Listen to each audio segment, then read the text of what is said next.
Good morning students. पहले lecture में हम लोगों ने लीफ ओरिजिन ऑफ लीफ के बारे में हमने पढ़ा था कि जो पत्ती है उस पत्ती का उद्भव कैसे होता है मोनोकोट में और डाइकोट में। उससे नेक्स्ट चलते हैं कि यहाँ पर इन पत्तियों के अंदर विभिन्न प्रकार की विविधताएं पाई जाती हैं। बहुत सारे अंतर पाए जाते हैं एक प्लांट से लेकर दूसरे प्लांट की लीफ के अंदर। तो ये अंतर किस आधार पर होते हैं और कैसे होते हैं। तो हम पहला अंतर देखते हैं यहाँ पर पर्ण आकार व आकृति में विविधता। जो पर्ण की आकार आकृति होती है, इन आकार आकृति में भी विविधता पाई जाती है। सामान्य तौर पर अगर हम देखते हैं तो जो सामान्य कोई प्लांट है, सामान्यतः कोई पादप है,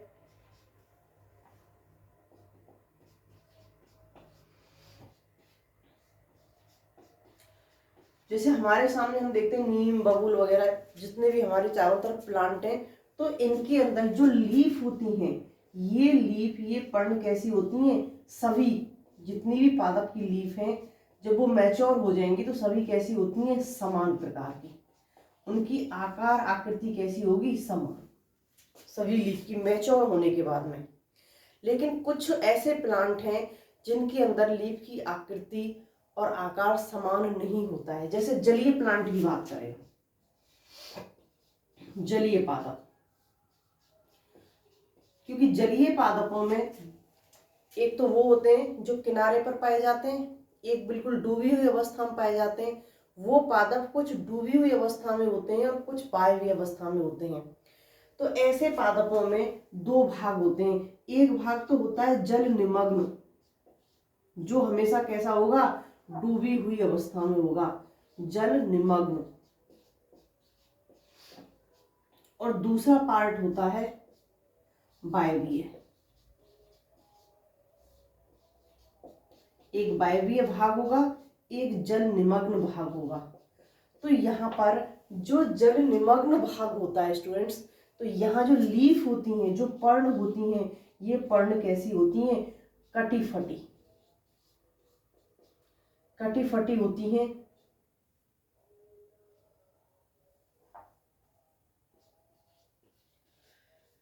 बहुत अधिक शाखित होती हैं, रिबन समान होती हैं। जैसे मान लिया ये कोई प्लांट है,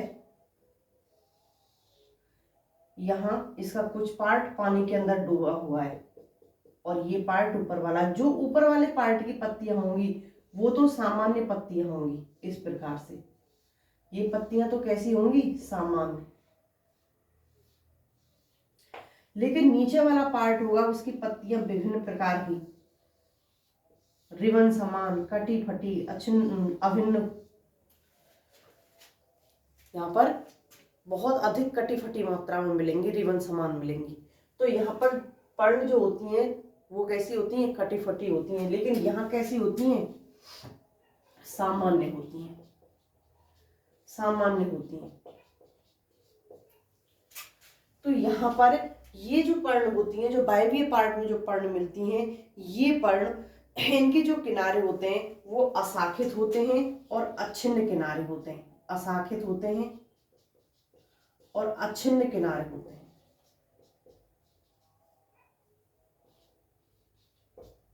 मतलब किनारे कैसे, कटे फटे हुए नहीं है। और यहाँ पर बहुत अधिक कटे फटे, मतलब रीजन क्या है इनका, जो ऊपर वाला पार्ट है वो तो लगातार वायु के कांटेक्ट में है, लेकिन जो नीचे वाला भाग होता है, ये भाग जल के चारों तरफ जल है, जल के बहाव क्षेत्र में आ रहा है। अगर पर्ण कटी फटी नहीं होंगी तो जैसे जल का बहाव होगा उस हिसाब से, अगर ऐसे पर्ण ये ऐसे और यहाँ ऐसे जुड़ी हुई है पर्ण, इसके साथ में जल का बहाव ऐसे है, तो ये पर्ण इस बहाव के प्रेशर की वजह से क्या होगी, टूट जाएगी। और यहाँ जो रिबन समान होती हैं वो बहाव के साथ में ऐसे लहरा लेती हुई वहां पर स्थिर बनी हुई रहती हैं। तो इस वजह से ऐसे पादप जिनमें दो प्रकार की पर्ण पाई जाती हैं उन्हें क्या कहते हैं हम, विषम पर्णी। यहाँ दो वर्ड आते हैं, एक तो आते हैं विषम पर्णी और एक आता है असम पर्णी।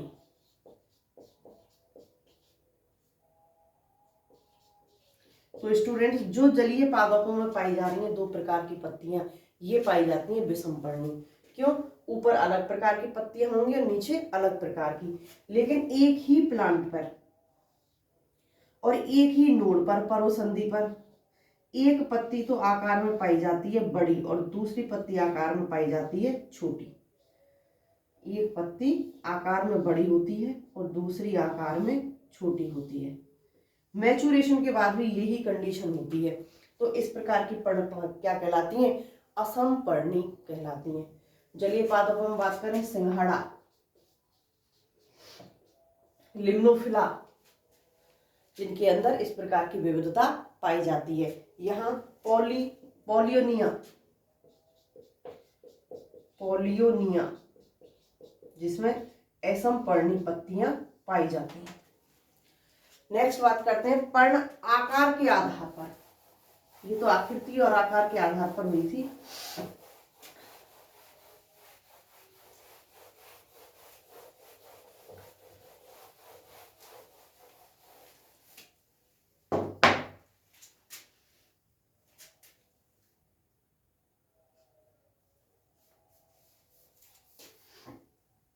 पर्ण आकार के आधार पर विविधता। पर्ण का जो आकार है वो कैसा है? तो स्टूडेंट्स यहाँ पर जो पर्ण का आकार होता है, छोटा होगा या बड़ा होगा या पर्ण फैली होंगी, ये आकार एक तो इसको वातावरण प्रभावित करता है और दूसरे आनुवांशिक लक्षण, जो इसके आनुवांशिक लक्षण हैं वो आनुवांशिक लक्षण प्रभावित करते हैं। ये दोनों ही चीज यहाँ पर इनको प्रभावित करती हैं। कैसे? मान लिया जीरोफाइट्स हैं, जीरोफाइट्स को हम रेगिस्तान में से लाकर यहाँ उगा लें तो उनके अंदर जेनेटिकली पहले से ही क्या है कि उनकी पत्तियां कैसी होंगी? कांटे होंगी, पत्तियां छोटी होंगी। और कैक्टस वगैरह है, इनमें कैसा होगा? स्टेम में कैसा हो जाएगा? मोटा, पत्ती समान हो जाएगा। तो यहाँ पर स्टूडेंट्स इनके अंदर आनुवांशिक लक्षण ही ऐसे हैं, इनको आप किसी भी वातावरण में रख लीजिए, ये कैसी हो जाएंगी? ऐसी ही रहेंगी, इनकी संरचना वैसी ही रहेगी। और वातावरण, तो ये वातावरण में पहले ही से ही एडेप्टेशन इनके अंदर आ जाता है। जैसे जो मीजोफाइट्स प्लांट होते हैं वो जलीय वातावरण में नहीं रह सकते और जो जलीय प्लांट्स होते हैं वो समुद्रभिद या मरुद्भिद में नहीं रह सकते, क्योंकि इनके अंदर खुद के अपने अपने अलग अलग अनुकूलन होते हैं, अडेप्टेशन होते हैं। उसी हिसाब से इनकी पत्तियों की संरचना बदल जाती है। जलीय पादपों में पत्तियां बड़ी मिलेंगी, समुद्रभिदों में बड़ी मिलती हैं, लेकिन जीरोफाइट्स के अंदर जो लीफ होती हैं वो कैसी होती हैं? बहुत छोटी होती हैं। क्यों? क्योंकि उनको तो पानी को बचाना है। जैसे यहाँ पर हम बंबूल की बात करते हैं तो यहाँ बंबूल के अंदर लीफ किस में बदल जाती हैं? कांटों में रूपांतरित हो जाती हैं। कांटों में,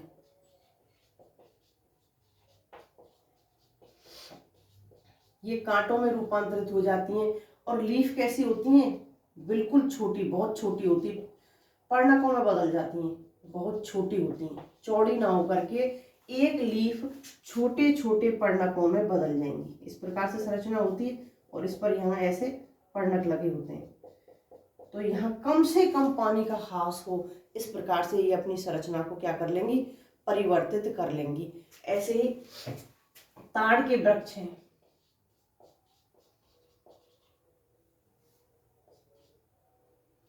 यहाँ इन ताड़ वृक्ष के इस प्रकार के जो वृक्ष पाए जाते हैं, इनकी जो लीफ होती हैं ये लीफ बहुत ज्यादा बड़ी होती है, बहुत ज्यादा, 45 मीटर तक देखी गई हैं। इनकी लीफ बहुत ज्यादा बड़ी होती हैं। ऐसे ही विक्टोरिया रेजिया जलीय पादप होता है, विक्टोरिया रेजिया, इसकी जो लीफ होती हैं वो 4 मीटर तक चौड़ी होती हैं, 4 मीटर तक चौड़ी होती हैं और किनारे बगल से उठे हुए होते हैं। जो इनके किनारे होते हैं वो साइडों से ऐसे उठे हुए होते हैं, तो ऐसे लगता है जैसे पानी के अंदर कोई थाल तैर रहा हो, थाली डाल दी हो। तो यहाँ इस विक्टोरिया रेजिया की पत्तियां भी बहुत अधिक चौड़ी होती हैं। तो कहीं पत्तियां बहुत अधिक चौड़ी मिलती हैं और कहीं पर पत्तियां कैसी मिलती हैं? अपने अडेप्टेशन के कारण बहुत छोटी मिलती हैं। तो इनके आकार में, इनके वातावरण के कारण और इनके जेनेटिकली जो मॉडिफिकेशन कभी हो चुके, उनके आधार पर भी पत्तियों का आकार, आकृति यहाँ पर पाई जाती है। नेक्स्ट बात करते हैं हम पर्ण की आकृति।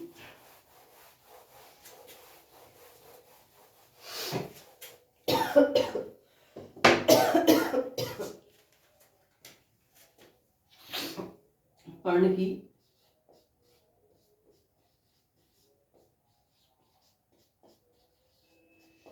आकृति के आधार पर विविधता, आधार पर विविधता। पर्ण की हम सामान्य संरचना की अगर बात करें तो सामान्य संरचना किसी पर्ण की कैसी होगी?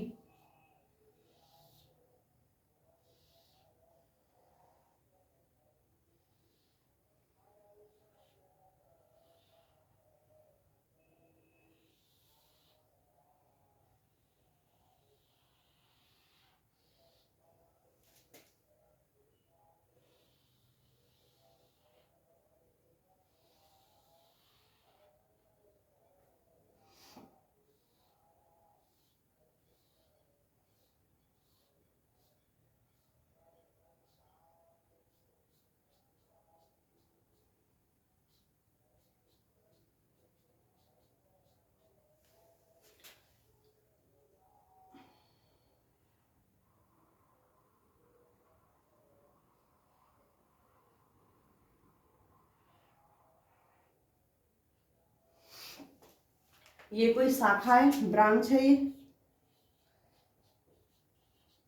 क्योंकि किसी भी पर्ण की संरचना में, जब हम किसी भी पर्ण की बात करते हैं तो यह किसी भी पर्ण की संरचना में हमको तीन चीज मिलती हैं। पर्णाधार, सबसे नीचे की ओर पर्णाधार लीफ बेस, पर्णवृंत,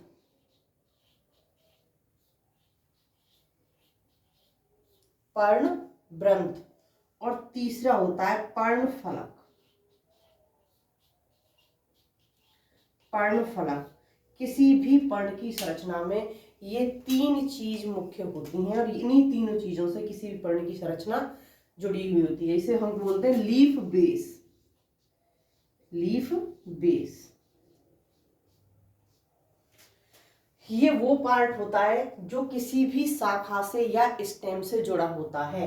तो यहाँ जो नीचे वाला पार्ट है, ये नीचे वाला पार्ट क्या कहलाता है? लीफ बेस, पर्ण आधार। ये नीचे वाला पार्ट क्या कहलाएगा? पर्ण आधार। ये जो पार्ट है पर्ण आधार के और पर्ण फलक के बीच में उपस्थित होता है, नीचे पर्ण आधार और ऊपर पर्ण फलक के बीच में जो उपस्थित है वो कहलाएगा पर्णवृंत। ये वाला पार्ट कहलाता है पर्णवृंत। अब पर्ण की ये पूरी जो संरचना है, यहां से लेकर के यहां तक की जो संरचना है, ये संरचना कहलाती है पर्णफलक, जिसको हम क्या कहते हैं? लेमिना।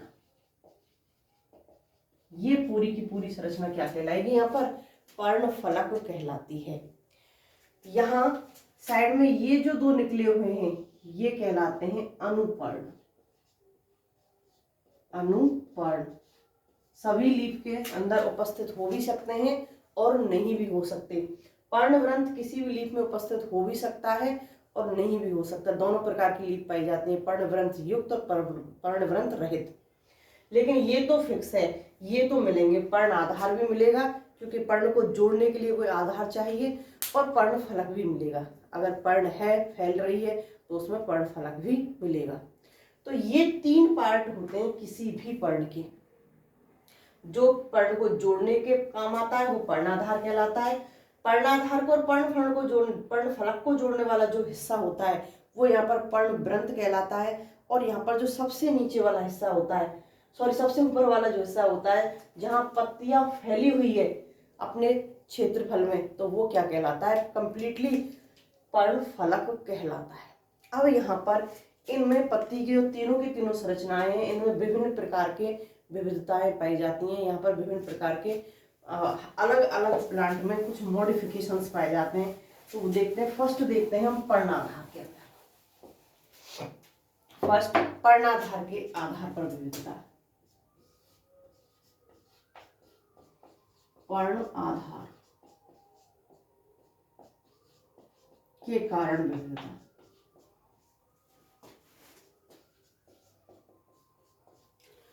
पर्ण आधार के कारण क्या विविधताएं आती हैं? तो स्टूडेंट्स, यहाँ पर जो पर्ण का जब प्रवर्धन होता है, जब पर्ण का निर्माण हो रहा है, तो निर्माण के समय सबसे पहले जो निर्मित पार्ट होता है वो कौन सा होता है? पर्ण का जब निर्माण हो रहा है तो सबसे पहले निर्मित पार्ट ही कौन सा होता है? पर्ण आधार होता है, जिससे जुड़ करके पर्ण आगे की तरफ अपना विकास स्टार्ट करती है। तो सबसे पहला भाग ही कौन सा होता है? पर्ण आधार होता है। और यही पर्ण आधार सभी पादपों में समान रूप से नहीं पाया जाता। जैसे कुछ मटर कुल के पादप हैं, फॉर एग्जाम्पल कुछ मटर कुल के पादप हैं। मटर कुल के पादपों में जो पर्ण आधार होता है ये फूला हुआ होता है। पादपों के अंदर जो पर्ण आधार होता है वो कैसा होता है? फूला हुआ।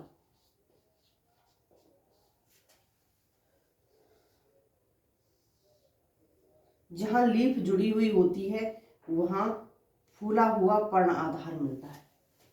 जो बेस पार्ट है वो कैसा होगा? फूला हुआ होता है, जिसे हम पर्णवृंत तल्प कहते हैं। यहाँ पर इसको क्या बोलते हैं हम? पर्णवृंत तल्प। जो पर्णवृंत के हिस्से को भी घेरे हुए होता है तो ये क्या कहलाता है? पर्णवृंत तल्प कहलाता है। कुछ के अंदर क्या होता है कि जैसे आपने केला के अंदर देखा होगा, केला का जो स्टेम होता है वो किससे बना हुआ होता है? पर्ण आधार से। यहाँ पर केला में इसके जो स्टेम होते हैं, स्टेम होता है, ये पर्णाधार एक लीफ का दूसरी से, दूसरी का तीसरी से, सभी की एक दूसरे से लिपट जाते हैं और लिपट करके पूरे के पूरे स्टेम को बना लेते हैं। क्योंकि केले के अंदर जो स्टेम होता है वो कैसा होता है? फाल्स होता है, ट्रू नहीं होता। वो पर्ण आधारों के लिपटने से बनता है। यहाँ पर पर्ण आधार एक दूसरे के ऊपर कुंडलित हो जाते हैं। तो यहाँ केला के ऊपर जो पर्ण आधार होता है, ये पर्ण आधार कैसा होता है? पर्ण आच्छद के रूप में होता है। पर्ण आच्छद के रूप में फैला हुआ होता है। पर्ण आच्छद के रूप में होता है, फैला होता है, और इतना फैला होता है कि केले में तो ये स्टेम जैसी संरचना का निर्माण कर लेते हैं। ऐसा लगता है कि ये स्टेम है, इतना अधिक फैला हुआ होता है। तो यहाँ पर मटर कुल के पौधों में फूला हुआ पर्णवृंत तल्प कहलाता है। जहाँ अधिक फैला हुआ होता है वहाँ क्या कहलाता है? वहाँ पर पर्ण आच्छद कहलाता है। और ऐसे स्टेम जहाँ पर पर्ण आधार कंप्लीट पर्ण आधार पर कंप्लीट स्टेम को चारों ओर से घिरे हुए होते हैं, जहां स्टेम पर केवल पर्णाधार उपस्थित होते हैं, ऐसे स्टेम क्या कहलाते हैं? स्तंभलिंगी। ये क्या कहलाते हैं? स्तंभलिंगी। ऐसे जो पर्णाधार होते हैं वो स्तंभलिंगी कहलाते हैं। नेक्स्ट बात करते हैं हम अनुपर्ण के आधार पर, क्योंकि पर्ण के नीचे की तरफ क्या उपस्थित थी? अनुपर्ण, या फिर कहें कि पर्ण आधार के जस्ट ऊपर की तरफ या बगल से या फिर पत्ती के कक्ष से, एक ही बात को हम कई तरह से कह सकते हैं। जो यहाँ पर पर्ण है उस पर्ण के कक्ष से यहाँ पर जो अनुपर्ण निकल रहे हैं, तो इन अनुपर्ण के आधार पर भी यहाँ पर कई विविधताएं पाई जाती हैं। तो सेकंड पॉइंट देखते हैं हम, अनुपर्ण के आधार पर विविधताएं।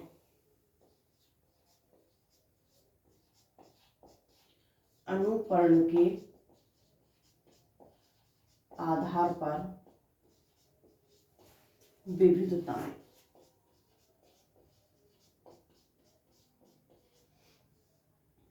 अब यहाँ पर अनुपर्ण के आधार पर क्या विविधताएं पाई जाती हैं? सबसे पहले तो स्टूडेंट्स, अनुपर्ण होती क्या है क्या?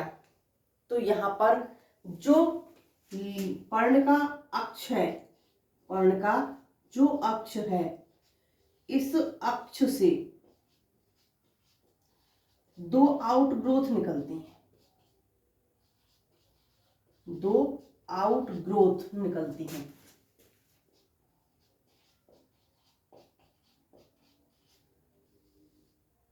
और जो ये आउटग्रोथ निकलती हैं ये क्या कहलाती हैं? अनुपर्ण। ये आउटग्रोथ ही अनुपर्ण कहलाती हैं, जो पत्ती के कक्ष से निकल रही हैं, पत्ती के कक्ष से निकलने वाली आउटग्रोथ। और ये 2 ही होंगी संख्या में, ऐसा नहीं है कम या ज्यादा होंगी, 2 ही होती हैं संख्या में, तो ये अनुपर्ण कहलाती हैं।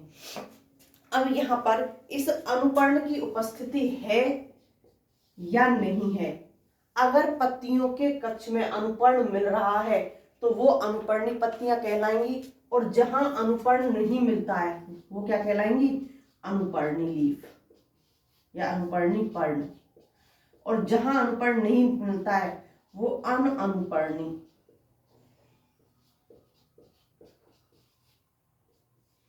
पर्ण कहलाती हैं। तो इनकी उपस्थिति हो भी सकती है इसका मतलब, और नहीं भी हो सकती है, कि जरूरी नहीं है कि उपस्थिति हो, तो यहाँ पर दोनों में से कोई भी कंडीशन हो सकती है।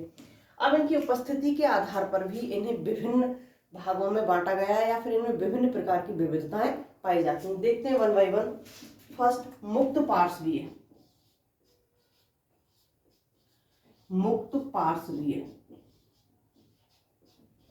मुक्त पार्श्वीय में क्या होता है, ये स्टेम के दोनों साइड से ये कोई लीफ निकल रही है, तो यहां से फ्री मिलेंगी, जैसे अभी डायग्राम में दिखाया था। तो यहाँ पर दोनों ही साइड में, पर्णवृंत के दोनों साइड में 2 अनुपर्ण उपस्थित होती हैं, जो कैसी होती हैं, मुक्त होती हैं पार्श्व साइड में, जैसे गुड़हल में। फॉर एग्जाम्पल गुड़हल। सेकंड, संलग्न। संलग्न नाम से समझ में आ रहा होगा। संलग्न का मतलब यहाँ पर ये जो पर्णवृंत है, इस पर्णवृंत से कुछ दूरी तक चिपकी हुई चली जाती हैं और उसके बाद में अलग होती है। यहाँ पर इस पर्णवृंत से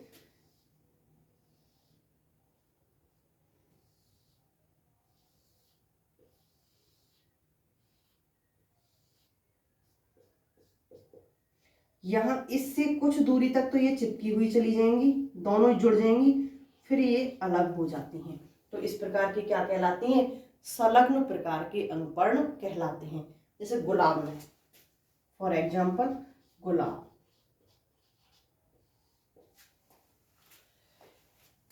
अंतरावृंतक। अंतरावृंतक, अंतरावृंतक में क्या होता है, जब शाखा पर 2 सम्मुख या चक्रदार, या तो पत्तियां एक दूसरे के क्या हो, सम्मुख हो, जैसे यहां पर एक दूसरे के क्या है, बिल्कुल सम्मुख, अपोजिट साइड में प्रेजेंट है, या फिर चक्रदार उपस्थित हो, ये ऐसे ऐसे एक दूसरे बिल्कुल सर्पिल क्रम में उपस्थित हो।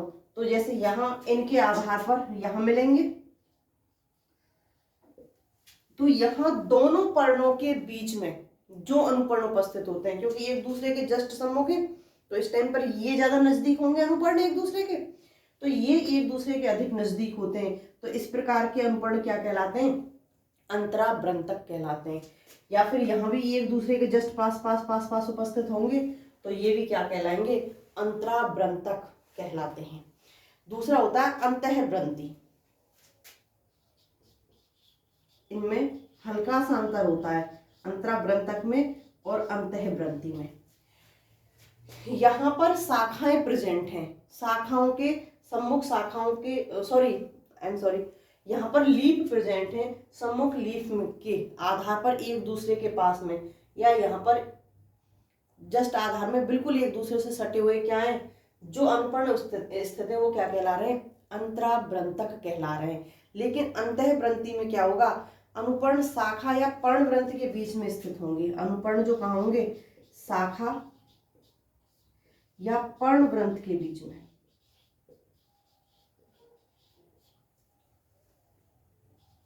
अंतःव्रंती में शाखा या पर्णवृंत के बीच में उपस्थित होते हैं। ये कोई शाखा है, इस शाखा पे ये लीफ लगी हुई है, ये पर्णवृंत और ये शाखा है। अब ये जरूरी नहीं है कि इसके आधार में बिल्कुल यही उपस्थित हो, यहाँ कहीं भी उपस्थित हो सकते हैं। इस शाखा के और इस फलक पर्ण लेमिना के मध्य में कहीं भी उपस्थित हो सकते हैं। आधार ही जरूरी नहीं है, यहाँ आधार में उपस्थित होंगे। यहाँ पर भी सम्मुख या सर्पिल क्रम में उपस्थित हो सकती है लीफ, इन शाखाओं पर भी। तो यहाँ केवल इतना सा अंतर होता है कि यहाँ आधार में उपस्थित होंगे सम्मुख लीफ के या सर्पिल लीफ के, यहाँ आधार में ना होकर के शाखा या पर्णग्रंथ के बीच में कहीं भी उपस्थित हो सकते हैं। नेक्स्ट बात करते हैं हम सल्की। सल्की हैं तो किसका कार्य करेंगे? सल्की कहीं भी मिल जाए वहां सीधी सी एक ही पॉइंट आता है कि शुष्क। अनपर्ण अगर सल्की मिल रहे हैं तो ये कैसे होंगे? शुष्क, सूखे। और किसका कार्य करेंगे? सुरक्षा का।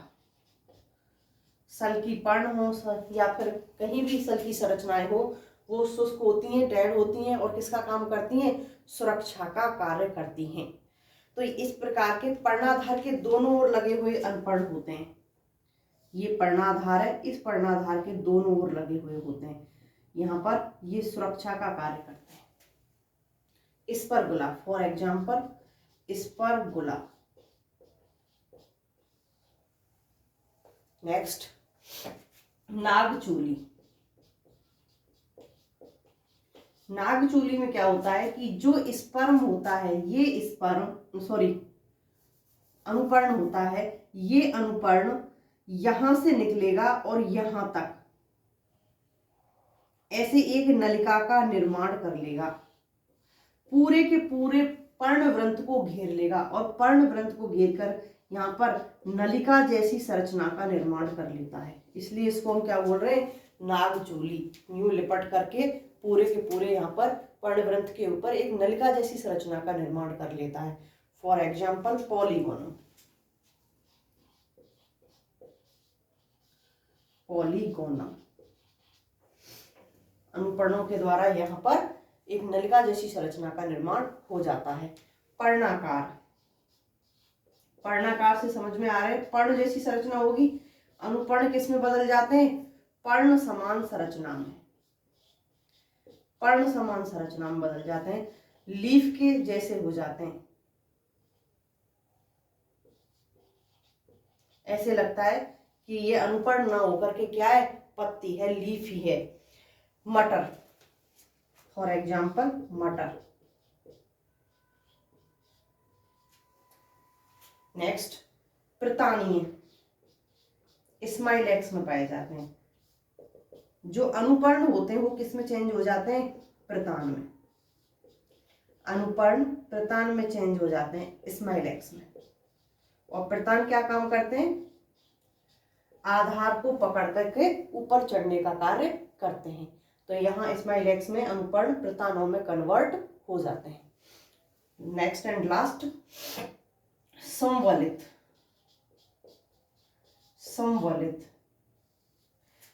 यहाँ जो अनुपर्ण पाए जाते हैं वो इस प्रकार से पाए जाते हैं कि जब शुरुआत की अवस्था में जो कलिका होती है, क्योंकि पत्ती का निर्माण किससे होता है? कलिका से। जो कलिका होती है, इस कलिका को घेरे हुए पाए जाते हैं, इस प्रकार से ढके हुए पाए जाते हैं चारों ओर से। तो इस कलिका को घेरे हुए क्या उपस्थित होंगे? यहाँ पर अनुपर्ण। जैसे ही यहाँ पर लीफ का निर्माण होगा, लीफ निकल जाएगी बाहर की ओर और ये अनुपर्ण क्या होंगे? टूट करके झड़ जाएंगे। तो यहाँ से जब लीफ का विकास हो जाता है तो ये अनुपर्ण टूट करके दूर हो जाते हैं, झड़ जाते हैं। तो नेक्स्ट देखते हैं अनुपर्णी लीव्स को नेक्स्ट वीडियो में। बाय।